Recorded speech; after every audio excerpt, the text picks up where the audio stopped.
As season 1 of the Rondé Barber Show comes to a close, Rondé, I know we've had our ups and downs this season, but I want to let you know, keep your head up, young man. Am I supposed to react to that? It was just such an awkward moment for Liam Cohen. It was so awkward.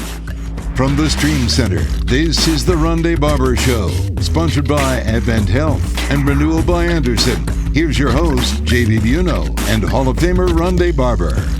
We do not need affirmation from anybody else, outside sources, media, or otherwise, to tell us that the Rondé Barber Show has done fantastic. And our heads are always up, JB, because that's what we do. We're having a great time doing this show. But from one season end to Liam Cohen's first year, which was actually really good, to the end of an era, 19 seasons in the NFL as a head coach, Mike Tomlin, my guy, 3 AFC title appearances, 2 Super Bowls, including a Super Bowl win in 2008 season here in Tampa Bay. He told the Steelers after their loss to the Houston Texans the other day that he was retiring from coaching their team. Now, all that being said, this is going to be a Steelers story. But for all of y'all out there, Mike Tomlin started as a Buck. 2001. I remember this like it was yesterday. He came in, I think in March. Tony Dungy hired him, and he took me out to dinner. And the coolest thing about this story is that I was a free agent, and Mike had no idea who Rondé Barber was as a player. We played against each other in college, but he had no idea what I was as a player. And he started watching my film, and he told Tony, he's like, I need to take this guy out to dinner, JB. And this is a really cool story. It's why we're so close today. I was going to end up back in Tampa regardless, but sitting down with Mike that day with him and Kia and my wife, he said, nobody else can do the job that you do. Like, I've watched a lot of corners over the years. I've watched how this defense works. Nobody can do what you do. And it wasn't a plea for me to come back. It was I want to coach you, right? I want to make you better. And so as I reflect on 25 years in the NFL for Mike Tomlin, he was the first person really in the building that truly believed in me, truly told me that I was going to be the player that I ended up being, which is why when you're scrolling through these pictures that we got popping up in front of you, it's why he put my gold jacket on when we were in Canton. His football leadership and his IQ and the style in which he encourages players to become better versions of themselves, that's one thing. But the person that he is, aside from all the quips and the quotes and all the things that make you realize how iconic he is, the genuine person that he is awesome to be around. And there really are no words to describe how good of a football coach he is. Now, that being said, Mike's a friend, man. He's like family to me. We vacation every year, and there's a lot of stories out there about Mike coming up and wanting to take 1 year off and go coach. I'm going to tell you right now, dude, I think he's done. I think he wants to be done. Last year, I was in Long Island with him.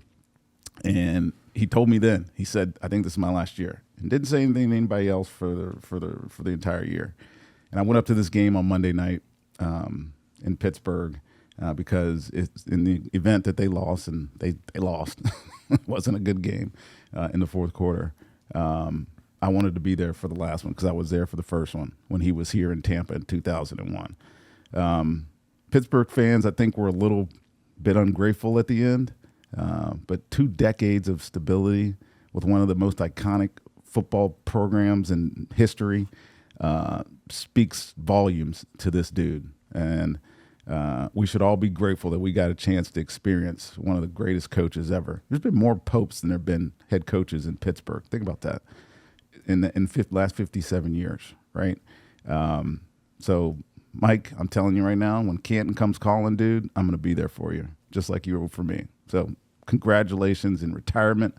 I know we'll see you around, but football fans, not just Buck fans, football fans, this was one hell of a ride. I mean, my goodness, Mike Tomlin, as far as his coaching pedigree and his reputation around the league, it's well known, and I think Pittsburgh fans have just been ready for a change there. I think I'm speaking for Steelers fans that just need a fresh face, a fresh voice, a fresh vibe in the room as far as that organization. But when it comes to Mike Tomlin and his future, if I'm hearing you correct, you sound pretty confident that he might pull a Bill Cowher, and that is, go into studio work or go into broadcasting and, maybe consider some jobs in the future, but maybe never come back to a sideline. I think a lot of people out there are throwing it out there that he needed a break. He wants to step away for a year. Obviously he needed change, right? I don't think that we're debating that. But yeah, man, like these reports that he's calculated a 1 year off and he's going to go do TV or whatever, media, some realm, and then come back with a plan on which team. No. That's not the conversation we've had. So I'm never going to say never, if I can use a Mike T-ism. Yeah. I'm never going to say never, but never. That clip was awesome. Look, and I may be completely wrong on that. Yeah, you guys take I didn't think Bruce Arians was going to come back, right? When he retired from when he left Arizona. And then a year later doing CBS booth, he's like, there's an opportunity out there in Tampa. I'm going to take it. Well, there's a comp here because, after you retired, even though our YouTube commenters are, by the way, the number one YouTube comment on our last episode is, Ronde, come back to coach the DB room, man. Yeah, right. Come back to be our defensive coordinator or something. Like, come join the staff. Because I have a ton of experience at that. But you've made the transition successfully from being on the field to now, of course, having a microphone in front of you. So you think that it's going to suit Tomlin? You think he's going to be good at it? If that's what he does. I don't know what he's going to do. Right? I don't think he knows what he's going to do. I know what he's doing this week. He's going to see his daughter's gymnastics meet. And he's going to hang out and be a dad for the first time without the responsibility of being a head coach. He's. I would be shocked. I'll just leave it at this. I would be shocked if he coaches again. And I'm not saying never, but I would be shocked if it's a 1 year done and then coming back. So we'll see. We have a lot to talk about on this edition of the Rondé Barber Show, including the Bucs and their search for an offensive coordinator. We'll get to that in just a second, but before we do, Mike Tomlin, you and he being as close as you are, give me something about Mike Tomlin that gets lost in translation when you see him. The camera zooms into him on the sideline. You see that stoic, borderline angry-looking look, and but you've seen another side of Mike Tomlin so often over the years. So what's something about Mike Tomlin that most people don't know? So he has this big stoic demeanor, yeah. the arrogance, if you will, the cockiness, the bravado. Like you remember we're playing Pittsburgh. I forget who the head coach was. I think it may have been Raheem, right? And he used to tell his guys that once the lights come on and the whistle blows, like he's telling you everybody dies, right? Everybody dies. Like, I don't care if you're my friend off the field. He's like, everybody dies, and he's yelling it at me. I'm like, dude, I know you're coaching the killer bees. People think the one thing he was really good at, obviously, was screaming, "Everybody dies! Everybody dies! Everybody dies!" That's his, like that's the rallying cry. That's the rallying cry to his team. He's a defensive coach, but he was also the architect of the killer bees, man. Ben and Antonio Brown and Le'Veon Bell. I mean, that was one of the greatest conglomeration of offensive talent we've seen in the NFL in a long time, from a defensive-minded coach. So the diversity of who he is as a coach is what's surprising, I think, to a lot of people when you meet him. He could coach either side of the ball is what I'm getting at. He was a wide receiver in college. Right. At William & Mary, he was a wide receiver. Yeah, when you look at him, I don't see wide receiver when I see Mike Tomlin right now. Definitely not anymore. Definitely not anymore. But if you want to know one thing about him, like he's a big tough guy. His dog's like that big. Oh, really? He's one of the dudes that walks around with a little tiny itsy bitsy dogs. Ace is a dog, a little tiny little dog, man. No, he's the best, man. It's indescribable what this guy meant to my career. I mean, I put it this way, guys. You all know me now for the Rondé Barber that I am. I didn't become that Rondé Barber until Mike Tomlin walked into our building. as I was texting you guys the other day, Yeah. my first Pro Bowl, my first All-Pro, I led the league in interceptions the year that he came to be my head coach. And he challenged me to be a better than I was. And he put the idea of becoming a 40-20 guy in my head. Like, nobody's ever done this, dude. You're going to be the first one to do it. And he leveled up my expectations. And I think when you talk to Pittsburgh Steelers people, players, or whatnot, they're going to say the same thing. They're all going to have the same type of comments about Mike. Just the way that he cultured up his teams and raised their expectations of themselves. I mean, you're coaching in Pittsburgh behind Chuck Noll and Bill Cowher. Yeah, the level of expectations for you as a head coach are beyond any other franchise, I think, in the NFL, because they don't turn over coaches. Like, people saying that they were going to fire Mike Tomlin, you're out of your mind. That's not what the Steelers do. They allow their coaches to go out on their own terms, regardless of the situation between the White Lions and what's happening on the football field. And he deserves that, man. Again, there's a lot to digest when you talk about Mike Tomlin. The playoffs and 19 seasons of not having a losing record. I mean, it's amazing, dude. I mean, this dude deserves a gold jacket someday. Mike Tomlin, congratulations in retirement. Congratulations on an illustrious career, obviously, with the Pittsburgh Steelers, Super Bowl champion. Of course, there you see him there at the White House with then President Barack Obama. And we've seen some photos, the three of you, Raheem. Mike, and Raheem. Really cool stuff. Let's flip it now from the defensive side of the ball, of course, talking about Mike Tomlin and his defensive prowess. And let's talk about the Buccaneers and the big item at the top of their list, which is finding an offensive coordinator. As we understand it, in the building today is going to be a big name in the current NFL head coaching landscape, somebody who might get some interviews for some head coaching vacancies, but probably more geared towards an offensive coordinator, that being former Ravens offensive coordinator Todd Monken, the former coach for Lamar Jackson there in Baltimore under John Harbaugh, worked for a year with Baker Mayfield as the offensive coordinator there in Cleveland. This is a big name as far as current candidates that are out there, Rondé. What are you hearing about the current offensive coordinator situation? We'll go through some names here, but starting here with Monken, because he's the one today. Yeah, start with him. I mean, I think the biggest thing is he's an experienced guy, right? He was in Tampa too, by the way. You see the Tampa. He was here with who was his head coach? Was he here with Cutter? Yeah, he was here with so he was under Cutter, right? Yeah. Even though Cutter was technically the offensive coordinator when Jameis was the quarterback. He runs like this. It's an air raid influence type of offense, but it's very adaptable, right? Because what he would have been running with Jameis is certainly not the same thing that he would be running with Lamar Jackson these past couple of years. It's really, really balanced offense, which I like. It's not one that's like required to have three wide receivers, or have a power running game like he did this year in Baltimore with Derrick Henry. So a lot of vertical concepts in his games, I think, works perfectly with Mike Evans. Our plea for him will be later. Yeah, wide receiver, need him back. Yeah, but what he brings, what he would bring, I think, is immediate stability and efficiency to our offense. Certainly, we have the pieces, right? We have 5 offensive linemen coming back again, assuming they're all healthy, which they better be this year. All of our talent at wide receiver, that's ad nauseum talked about, and our running game with Bucky and right now it's Sean Tucker, because I don't think Rachaad White's coming back.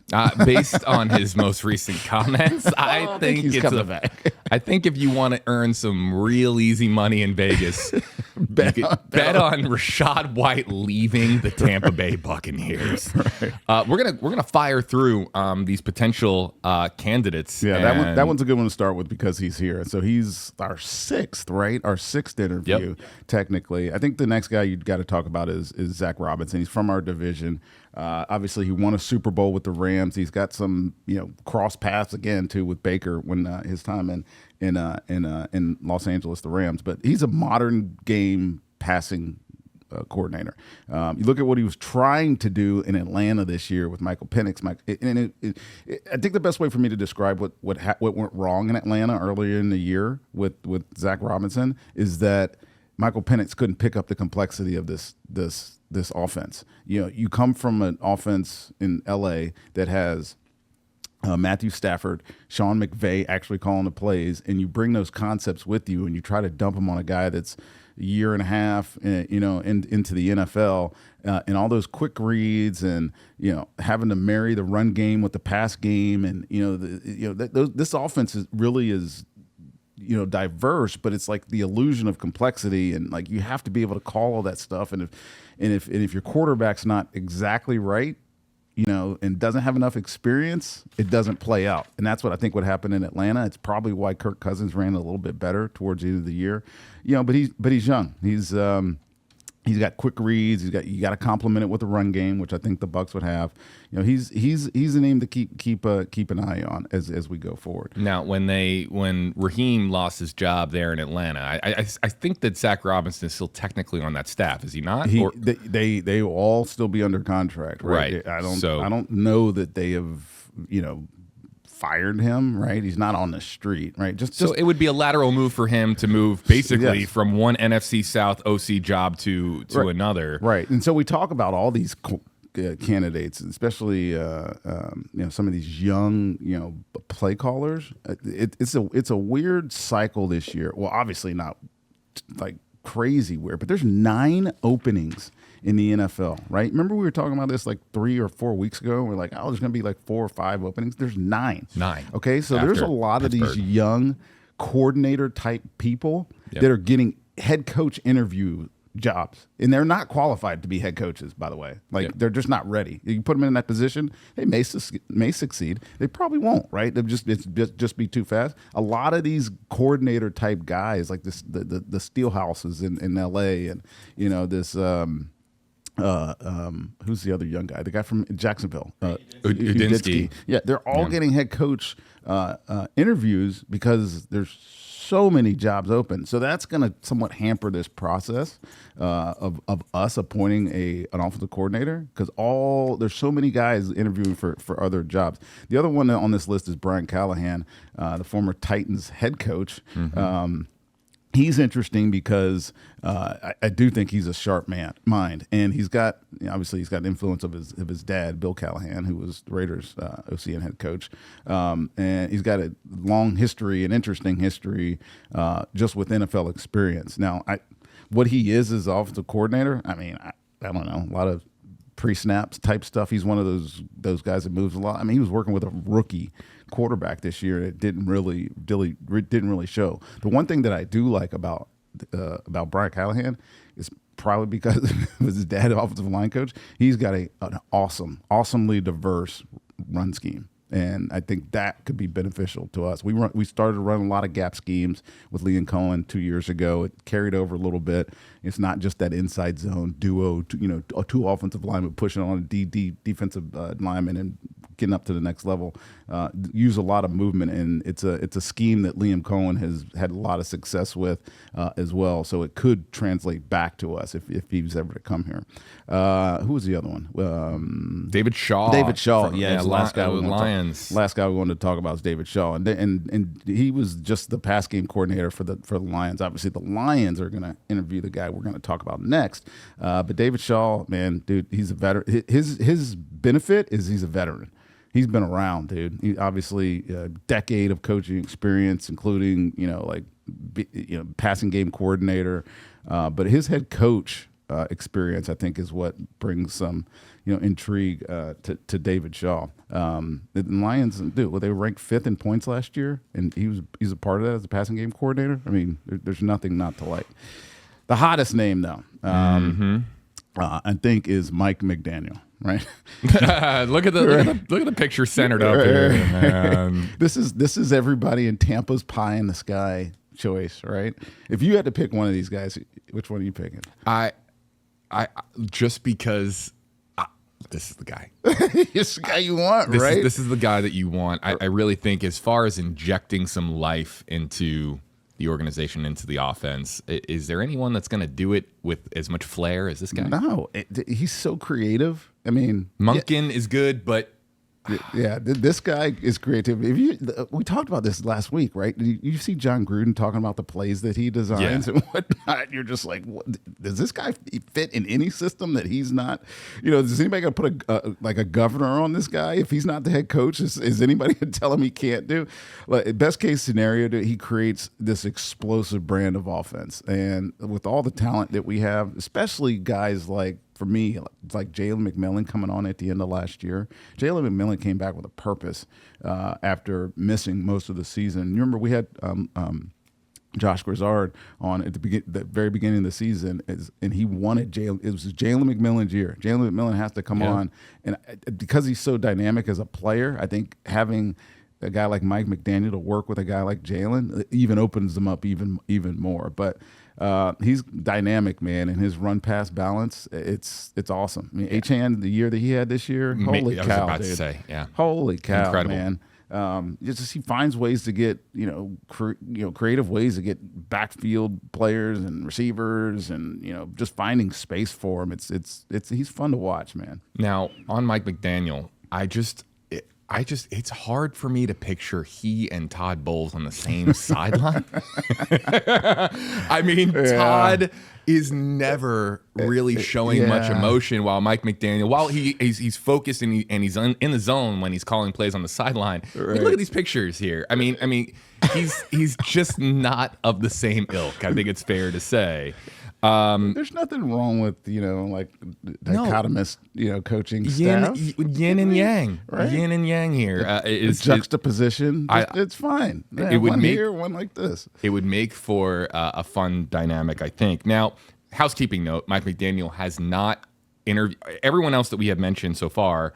We haven't even had contact with him, really. Right. It's been just reports. Mike McDaniel is interviewing for head coaching jobs, so it's more of an outlier. It's more of an outside chance that he takes the OC job in Tampa, unless, and this is what I wanted to ask you now, because now we're going to bring up, got to talk about Todd Bowles, and the question I've been wanting to ask you for days is, you're Todd Bowles, and your seat was somewhat warm, I think is fair to say, over the certain points towards the tail end of the season. I said it wasn't. You said the seat was never warm. I think Bucs fans wanted it to be warmer than it actually was, and that's probably a fair way to put it. Is exactly. That maybe it was never that's really fair. Warm in the building, but that's fair. Bucs fans wanted it to be either warm or hot. And it never really was, according to Rondé Barber and so many others that know the Bucs. I know nothing. I'm Jon Snow. I know nothing. You know more. You know more than you're willing to let off.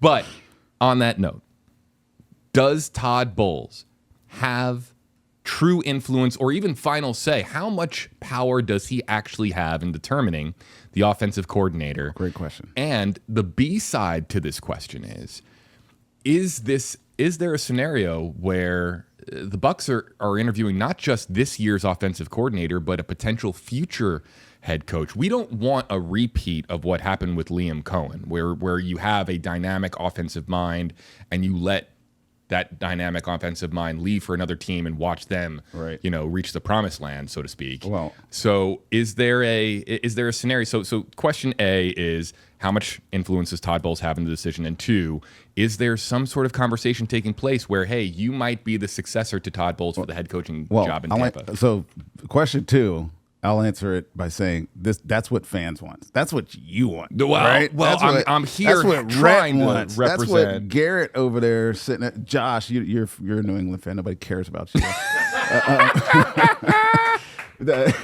That's what Bucs fans want. They want to bring a Mike McDaniel type guy in here and be like, if this season goes awry again in 2026, we have an in-house head coach replacement for Todd Bowles.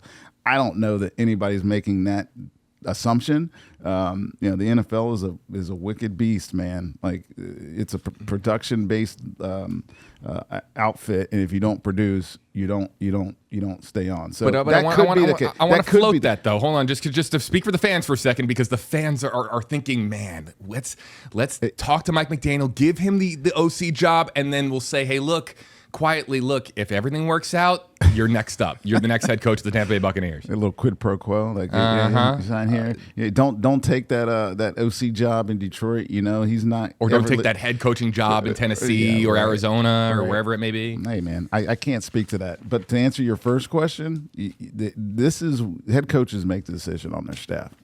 Jason Light, certainly his people will have an influence on that, and I'm sure both will have to endorse the same guy.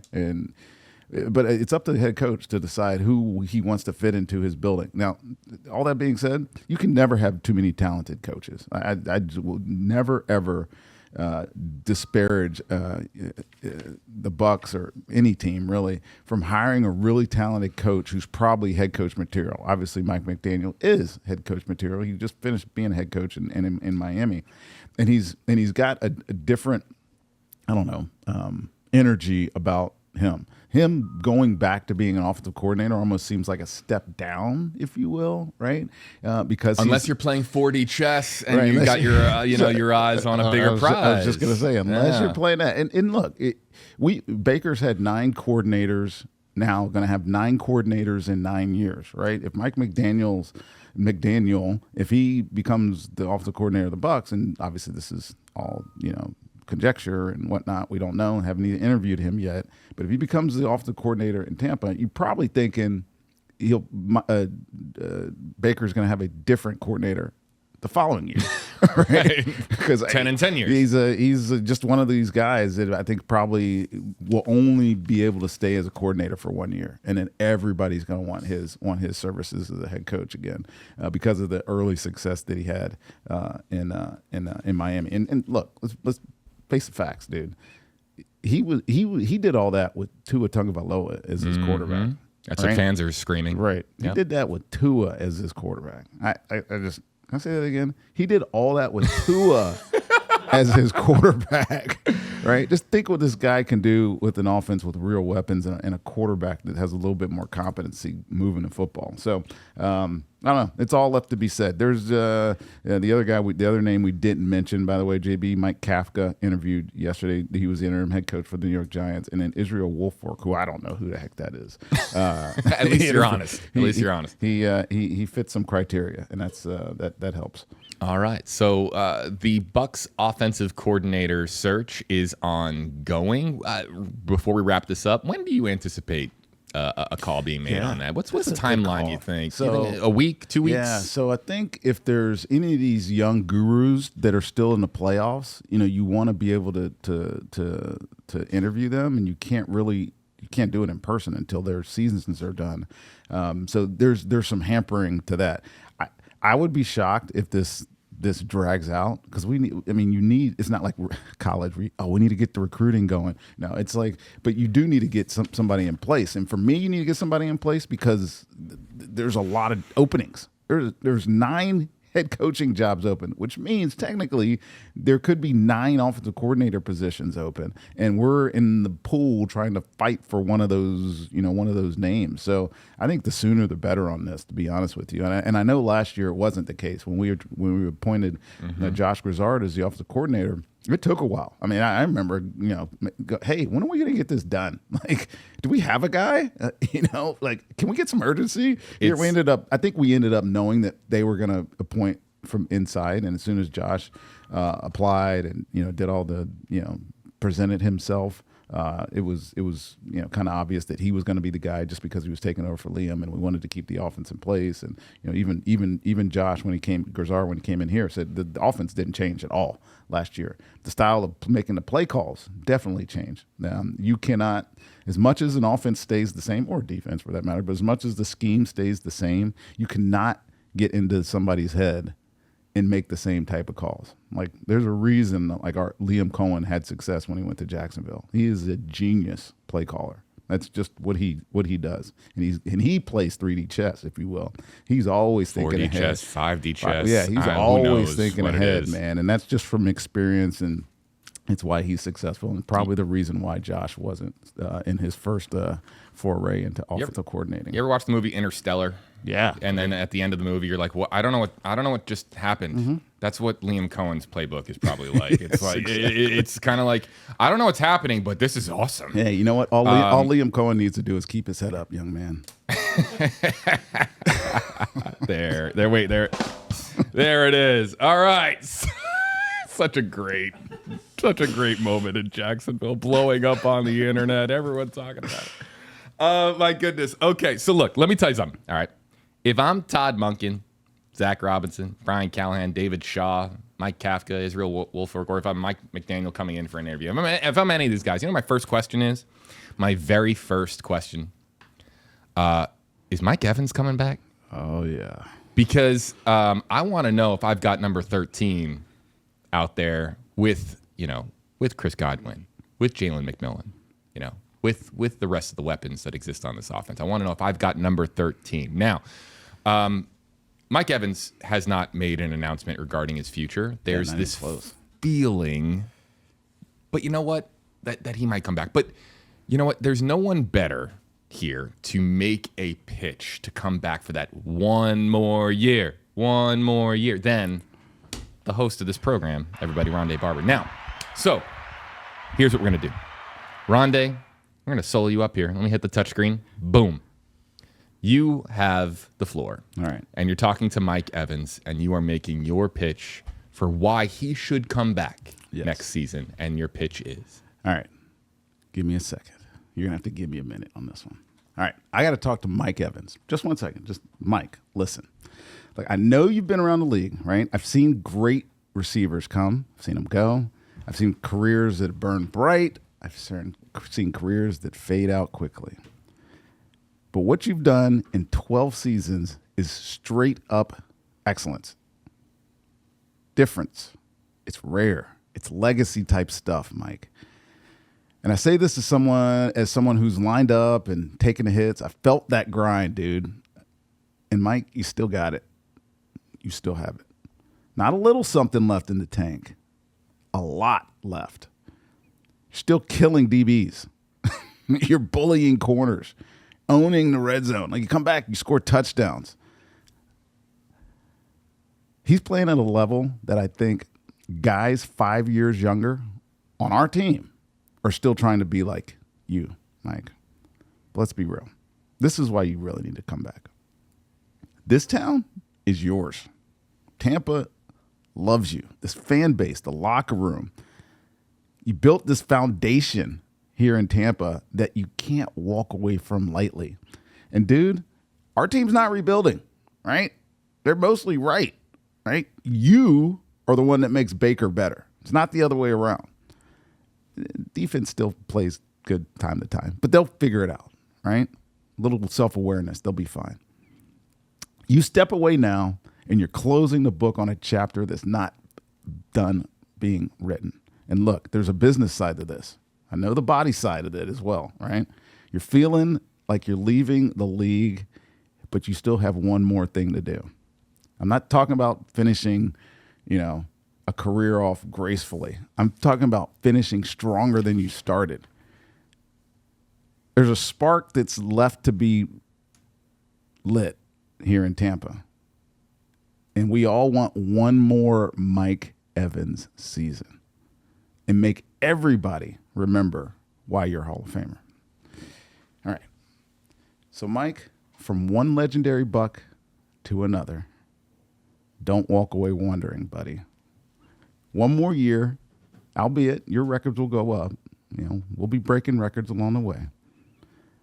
Let's finish the chapter the right way.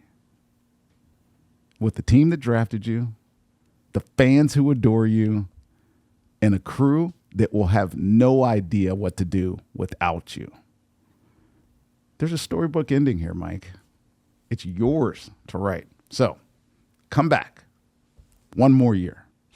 You got one more shot to put a final stamp on this legendary career.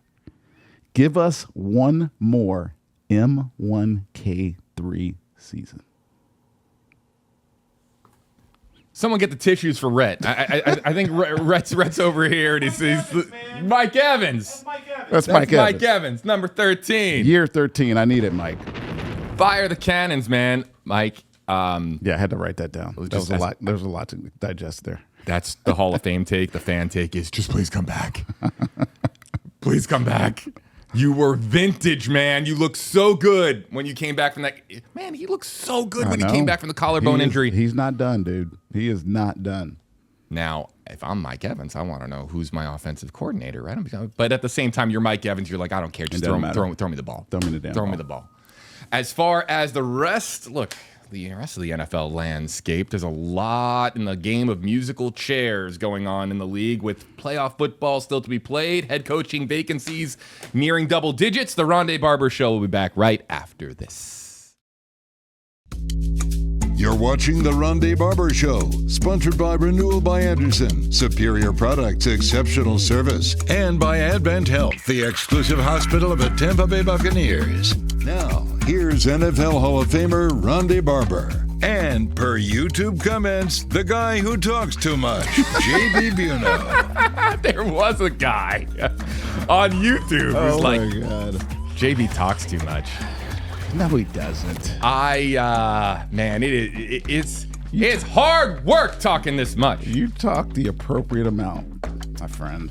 Which will always be too much when you're on the Rondé Barber Show with the legend himself, everybody, the Hall of Famer, Bucs Ring of Honor member, Rondé Barber in the house. Yeah, there's still a lot of football to be played here. What did you think of Wild Card Weekend? So Chicago game was like one of the best games I've seen in a long time. Spectacular. Dude, Caleb was amazing, right? I mean, that throw on fourth down. I mean, I can't quantify that thing. How do you make that throw? But yeah, great game. I mean, according to a lot of people in Packers land, we almost had our 10th head coach opening after that game.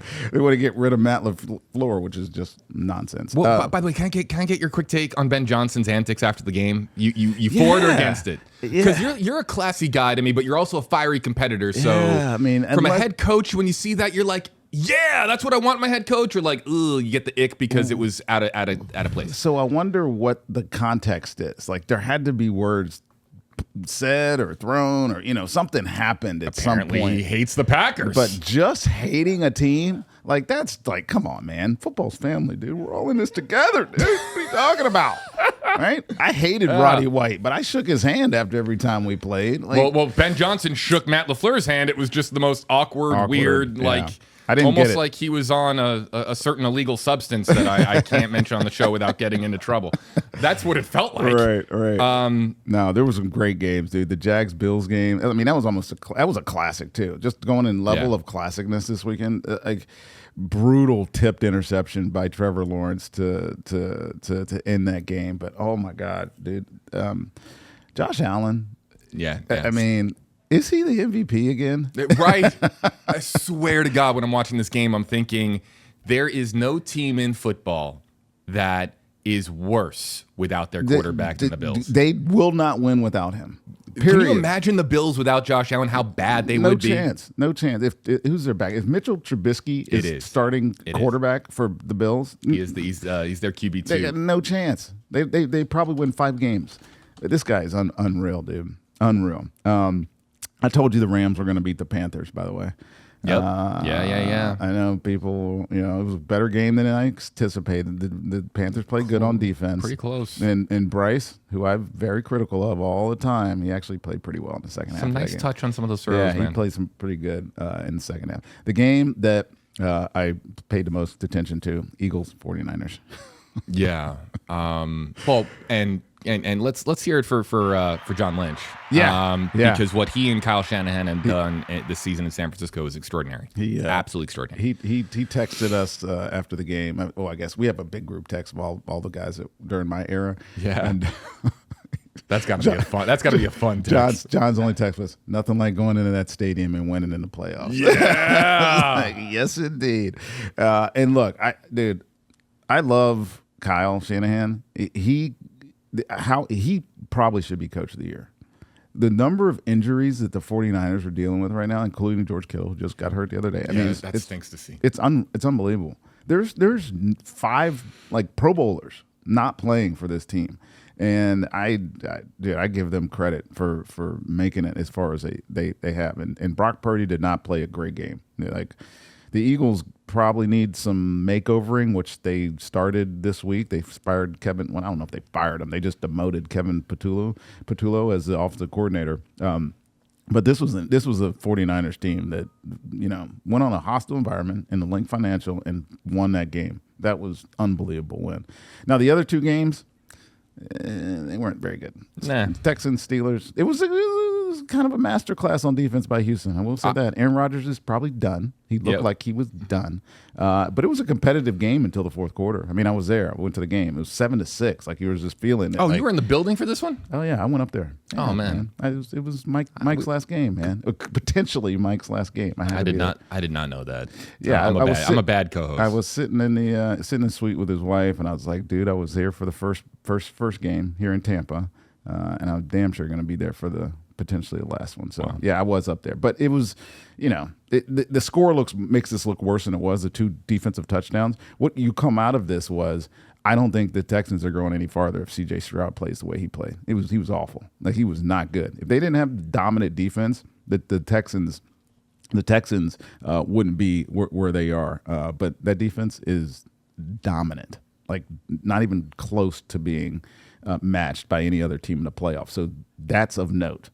The speed in which they play with, they get on the ball so fast. The two edge rushers, Danielle Hunter and Will Andersen Jr. Dude, you can't block them, right? And if you get into this posture where you're going to just drop back and try to do all that stuff with them, in the pass game, they're going to kill you. Their secondary is young and awesome.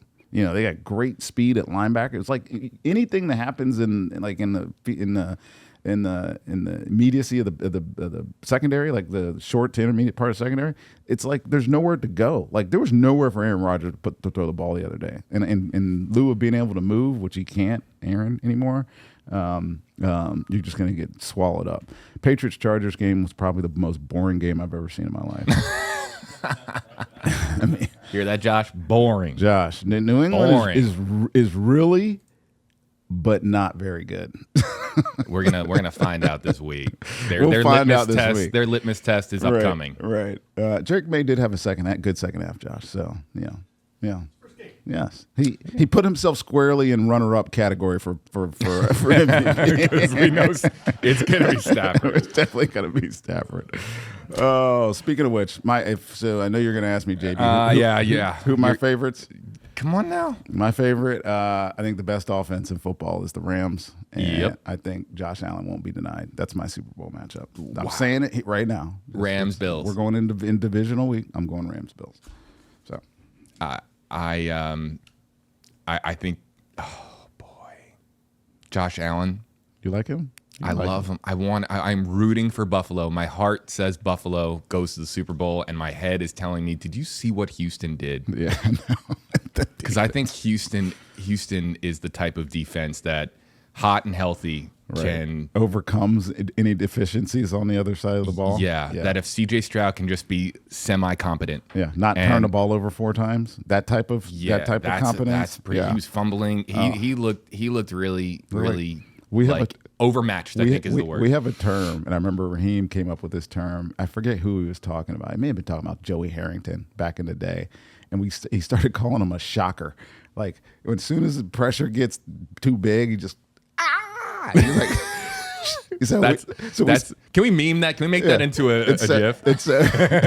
So we started calling quarterbacks shockers when they have shocker type tendencies, and they're like, oh my God, what do I do with the ball? And C.J. Stroud looked like that. Yeah, he looked like the lights were a little bright. He looked like for him in that moment. I like the Rams in the NFC just for obvious reasons, but that's my head is telling me Texans. My heart, I just root. How do you not root for Josh Allen and Bills Mafia? Right. By the way, did we talk about last week how it's just this week. There's 3 teams left in the NFC West. Yeah, that's the best division in football. It's the anti-NFC South. Right. It's the NFC. We made some Stranger Things references, like we're the upside down. Well, the right side up is the is the West. That's clever. Man, I'm still waiting for that 9th episode of Stranger Things, by the way. mystery final episode to drop. Oh man! All right, let's bring it back to NFL head coaching vacancies because that brings us to the pick six. Yes. And we have a 9th head coaching vacancy. Yes, we do. And okay, yay. now we're seeing this graphic for the first time. All right, so some interesting names. Yes. Why don't you go first? Because now that we have our 9th opening, the Steelers, you have to make your pick, and you like a certain guy in Seattle. So you liked Kubiak, didn't you, for somewhere else? Yeah, you liked him for Arizona earlier. I do. Look, for me, he's perfect for Pittsburgh. They like out of the box hires. Every coach that the Steelers have made in the last 57 years, Chuck Noll, Mike Tomlin, and Bill Cowher, just kind of out of the box kind of guys, but disciplined type players or coaches that can relate to players. And Kubiak's dad, obviously, he's a great resource for him. He's been around the league forever. And they've always, the Steelers have preferred first-time coaches. And I think they do this for a reason. I'm not sure, and I'm not confirming this because nobody told me this. But it locks in like this loyalty to the franchise, right? All their Cowher was 12 years. Like Noel was 23 years. Mike T just finished 19th year on the job, right? So if you're a first-time hire, like first time being a head coach hired by the Steelers, like it locks in this like reverence and like you will never leave here type mentality. Yeah. Plus he's someone he's young enough that can do this for a long time. So that's kind of my reasoning for picking Clint. For that you know that you and I were thinking along the same lines. We just picked two different people because we're both picking someone from somewhat famous, I would know, we'll call it famous football families. Because I have Chris Shula going to Pittsburgh. Same thing, yeah. And I like Shula to Pittsburgh because he's been a coach on both sides of the ball, comes from, obviously a famous, football family. And again, I was thinking the same thing. I wanted somebody younger that could do another 18, 19. You could see another long dual decade tenure as a Steelers head coach. So we were thinking along the same lines here. We just came up with different names. I like it. Yeah, there's a key similarity in those two, and that they're both young and up and coming. And here we go. Thanks, Rhett. Thank you. I'm still up by one. We got weeks to go though. I'm not worried. I'm not worried. Did we have a pick to make this week, Rhett? Did we? Yes. Oh, okay. So we got a pick. Is it on? Do we have a graphic for it? Yeah. Okay, great. So let's make our picks for this week then.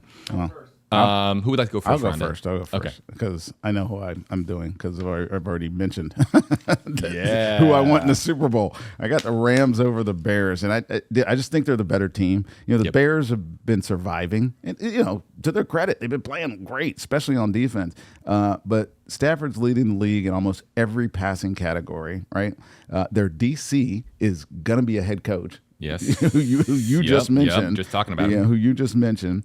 And again, Puka Nacua is the best player on offense in the NFL. I think he's the offensive player of the year. I just look at the matchup, and it's going to be an offense versus defensive matchup in this game. The X factor will be how, and I mean that by Rams offense versus Chicago's defense. The X factor will be how Chris Shula handles Caleb's magical whatever, ad lib ability, because that's what Caleb is.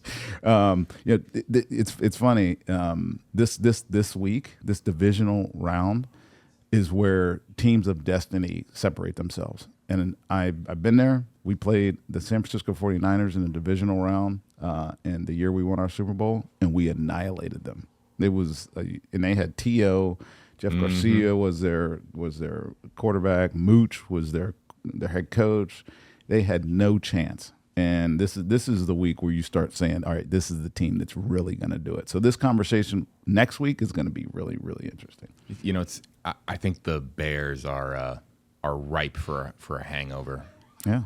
I really do. Like the cheese grating that there's no cheese in LA. Yes. I'm with you on that pick, by the way. No humility. And here we go. And just for Josh Scott in the room, just for our new guy. Dude, Josh Scott has gotten now 4 mentions in this show. Yeah. We're going to throw up Slider Cam. Josh, come say hello so people know that you're a real person. Say hello on Slider Cam. Why don't you wave to all the fans out there? We got a Patriots fan in the building, you guys. We hired a Patriot fan. Do you believe that? Dude, somebody boo that man. It's just terrible. It's just terrible. Yeah, we hired a Patriots fan. HR is trying to reverse it as we speak. Linda, well, we'll be talking after the show. I got Texans beating the Patriots. I like it. Defense wins. Defense wins. I think Josh is telling me the Patriots playing with house money because obviously Drake May has overperformed just about every metric that coming into the season. Texans look fantastic, and if they can be just like earlier, if they can be semi-competent on offense, I have the Texans going on to play the Bills in the AFC Championship game. That's where football gets fun. This is it's a great time of year. It would be better if the Bucs were in it, but they're not. The Rondé Barber Show will be back with Ask Rondé right after this. It's time for you to Ask Rondé, sponsored by Advent Health and Renewal by Andersen. You know the rules of engagement. You submit a video question to AskRondé.com. You have a chance to be on the Rondé Barber Show. And you get to kind of be a co-host with us in the final block of this program. So let's see. Let's check the sheet. I don't even know this question. That's why Rhett, gets paid the big bucks. Yes, he does. So let's see here. So Joshua is up next on the Rondé Barber Show. Hi, my name is Joshua. My question is, who is the last team and quarterback you got an interception off of? Oh. Okay. Wait, do we have an answer to this? Yeah, I know it. Oh, Rhett knows it because again he gets paid. He's the smart one. He's the one with the brain. Well, the last interception was it Kansas City? This is a quiz. This is the Rondé Barber Show has now become the Rondé Barber Game Show. What's that? He got a job this week. Come on over onto a mic. Got a job. So that we can hear you. Last interception. Give us a hint, Mr. Game Show host. He got a job this week. They made up a position for him and gave him a job. Oh, Matt Ryan in Atlanta. Matt Ryan. Yes, that was one of the coolest. Okay, so my last touchdown of my career was Kansas City. Okay. Intercepted at Kansas City. Yeah, Matt Ryan. I remember. I talked to Matt after this, like many years after this, and he's like, I still don't know where you came from to get that interception. Really? Because it was Julio on one. He was on defensive right, coming across the formation, and I was playing like at a down. I was playing safety that year. That last year with Shiano, and I was playing down in the box. And as Julio was coming across the formation this way, I was moving this way and just jumped out of nowhere and picked it off. And Matt is like, I still don't know where you came from. Really good. Even in those years, quick, a reminder that we are going to the big game. That's right. Thank you to Advent Health. So more editions of the Rondé Barber Show, including On Location in San Francisco, coming up in the weeks ahead. All right, JB, we only got 4 prizes left in here. There's only 4. Oh, man. We're coming on the end of season 1. Only 4 blue strips in here. So let's see what the strip is. Full-size football coming at somebody. Okay, that's a good one. Again, you get entered into the carousel if you submit a question to AskRondé.com. I can't believe I got to give this ball to her. Oh, you know the person. Mika Kleinschmidt. Oh, it's Mika. I remember Mika submitting a question. How about it? Great stuff. Love it. I want to ask you a follow-up question to what Joshua was talking about. Joshua, I'm going to pick up the thread of what is the best feeling on a football field as a defensive back? Scoring. There's no doubt about it. People always like, what was was it better to get it? Was it nicer or cooler, whatever, to get an interception or get a sack? And I was like, scoring a touchdown. There's no better feeling than putting the ball in their end zone when they're trying to put the ball in yours. You should have played offense. I know. Oh, if you like scoring touchdowns so much, but you're saying a defensive touchdown. Defensive touchdown. There's no better feeling in the world. By the way, Rhett, my first interception that year. See, I'm not like this fog-brained. First interception that year was against Carolina in the first game of the year against Cam Newton. Oh. So I know first and middle and forgot the last. Would that have been his Would that have been his rookie year? It was his second year. I think Second it was year? Second year. Yeah, I think it was second year. Wow. How about it? Yep. Rondé Barber, everybody here to answer your questions. All you got to do is take your phone out and snap a video selfie question. Submit it to AskRondé.com. We enter your name into the carousel to win a cool prize. Provided you live in the Tampa Bay area, we'll draw your name. We got a few prizes left. Have we given away that jersey? I don't think so. I don't think so. Oh, wait. Yeah, no, the guys are telling me. The signed jersey is still in there. I know. And that means that you have a 1 in 3 chance, YouTubers, a 1 in 3 chance Yes. to win the signed jersey if you just submit a selfie video question to AskRondé.com. There's no gimmicks or anything. We're not trying to get your information. We're just giving this stuff away. It's signed by Rondé Barber. Running out of time. Running out of time. We will see you next week, everybody, on the Rondé Barber Show. It's been a lot of fun, everybody. A lot more ahead, by the way, as far as WFLA's coverage, because we are, of course, keeping a very, very close eye on what's going on with the Buccaneers offensive coordinator situation. So WFLA.com and the WFLA, of course, television station, your NBC affiliate here in Tampa Bay. Our sports team with Eileen and Jeff, the whole gang, they're going to keep you posted on everything Bucs with their, of course, insider access as your official Buccaneers station. And then, of course, keep it locked here for Rondé, giving you all the breakdowns that you need to know. Rondé, it's been a great episode. Yes, indeed. And we will see everybody next Wednesday here from the Stream Center on the Rondé Barber Show. Thank you for watching the Rondé Barber Show on YouTube. To see how we produce digital shows like this one, check out the new Parker Street YouTube channel. Subscribe now.